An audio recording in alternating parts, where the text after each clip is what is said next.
Suffisance des faits. Vous voyez, lorsqu'on a prouvé sa culpabilité à suffisance des faits, ce n'est que dans ces conditions-là.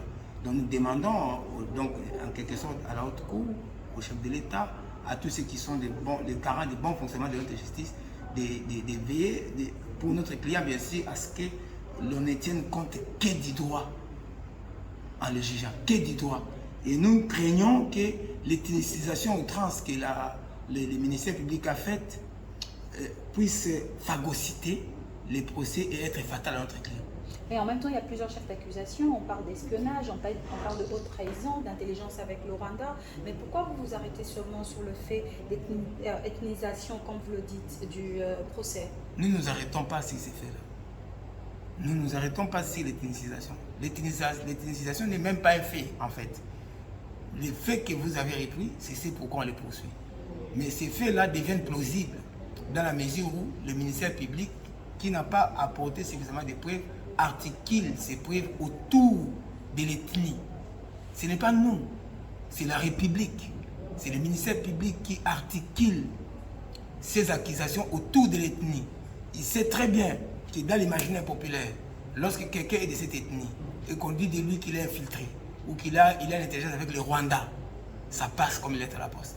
Et donc il se dispense de cet effort d'apporter des preuves vérificables. Et c'est ce que nous dénonçons. En même temps, nous l'avons vu sur les réseaux sociaux qu'il y a eu un coffre-fort qu'on a trouvé, entre guillemets, je dirais compromettant, qui contiendrait des armes. On a vu en même temps sur les réseaux sociaux qu'on a trouvé des tenues militaires, toutes ces choses. Est-ce que vous ne pensez pas que c'est une forme de preuve contre votre client? Nous ne pensons pas que le fait simplement de trouver des armes quelque part, loin de là où il habite, c'est-à-dire à 2000 km de sa maison, cela constitue une preuve, puisque n'importe qui peut les avoir placés là. Surtout que les gens qui se prétendent avoir découvert ces armes sont eux-mêmes des groupes armés. Ce ne sont pas des agents de parquet, donc on ne peut pas garantir que véritablement ils l'ont trouvé, puisqu'il n'y a personne qui était habilité à enquêter là-bas, qui a enquêté en bonne et due forme avec un mandat de perquisition pour dire que voilà, j'ai trouvé ceci ou cela. Et on ne sait même pas, d'ailleurs, au moment où il les trouve, il n'y avait même plus de personnel dans la société, ce n'était même pas sa concession. Vous comprenez comment on les présente. Vous comprenez que dans ces conditions-là, des personnes douteuses qui trouvent ces armes, donc la crédibilité doit en principe être reprochée à partir du moment où ce sont des gens eux-mêmes qui ont sémé les chaos à l'Est. Ce sont des gens du groupe Nyatura. Vous comprenez qu'on ne peut pas comme ça accréditer qu'on a trouvé des preuves.